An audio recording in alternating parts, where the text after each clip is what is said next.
Ah! Oh, hi! Welcome back to Gattsy on Goosebumps, the show in which I review every single Goosebumps book from R.L. Stine's original series. Today, it's back and more dangerous than ever, but we can talk about fascism some other time, because today we're reviewing Goosebumps number 18, Monster Blood 2. You'll notice on the cover there, the monster blood itself seems to take secondary place to the big-ass hamster. Which makes sense if you read the story. Tagline is, he's one hungry hamster. He's not, and the blurb reads as follows. It's back! I said it like that because there's 3 A's in the word back. Evan Ross can't stop thinking about Monster Blood and what happened last summer. It was horrible.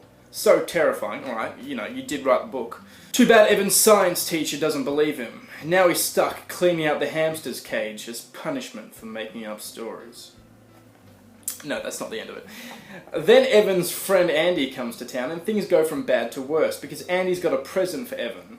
It's green and slimy and it's starting to grow. Not the only thing starting to grow. So our story follows Evan, who of course was the protagonist of the first Monster Blood book. He's moved to Atlanta with his parents and he's having a pretty tough time fitting in at the new school because he told people about the Monster Blood from the first book, and for some reason nobody believes him. So his science teacher's really got it in for him. He thinks he's a really disruptive, naughty kid, and the school's bully, Conan, or Conan the Barbarian, tries to make his life a living hell because he is the antagonist. In a very convenient coincidence, Andy, who went through the Monster Blood adventure in the first book with Evan, also moves to Atlanta, and she brings with her the can of original Monster Blood. Just the empty can, despite it having vanished at the end of the first book. However, when they open the can, it's revealed there must have been a tiny little speck of Monster Blood left in there because it's already started growing inside the can.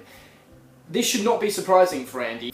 In their panic, they think it's a good idea to bury the Monster Blood in a park. Again, they know it keeps growing exponentially, but that's not enough because later they get the idea, well, Andy gets the idea, to feed a bit of Monster Blood to Cuddles, which is Mr. Murphy the science teacher's sort of class hamster.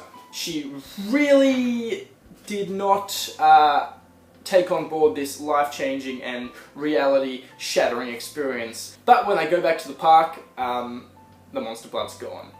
They realise that Conan must have seen them burying it, and he must have it, so they resolve to sneak into his house to steal back the Monster Blood. Well, good thing that all worked out. Except it doesn't, because Andy goes ahead with her plan to feed a bit of Monster Blood to Cuddles the hamster.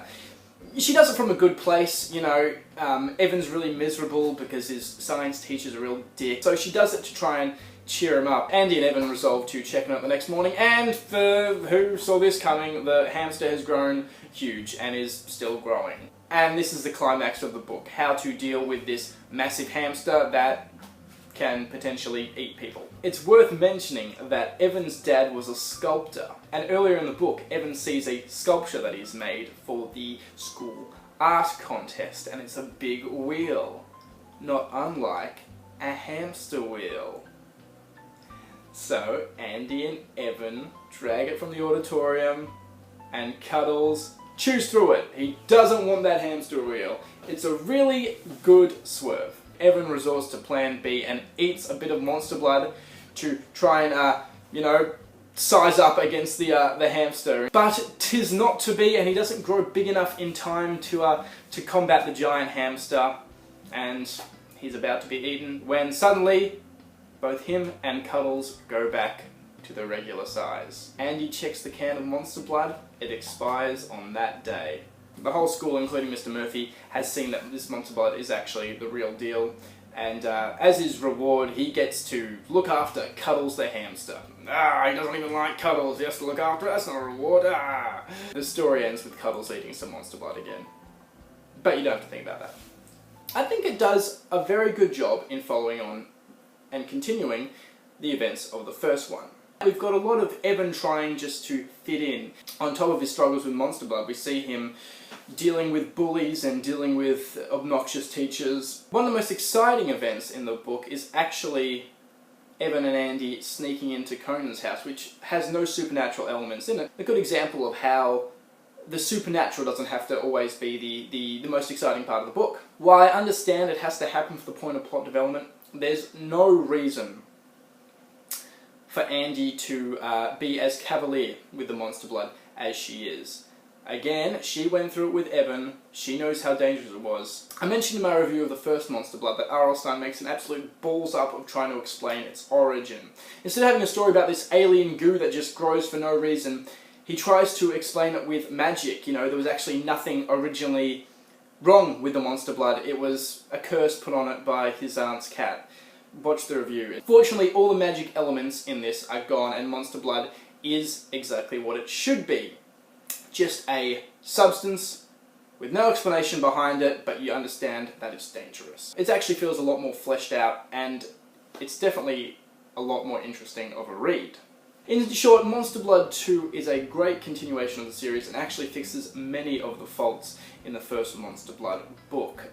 You have a good mix of horror and also drama, and you know, a relatable character in a situation we can empathise with. It makes for a very entertaining read. That's all for this week's episode, but please join me next time in which I review Goosebumps number 19, Deep Trouble. In the meantime, thank you so much for watching, and as always, please stay spooky.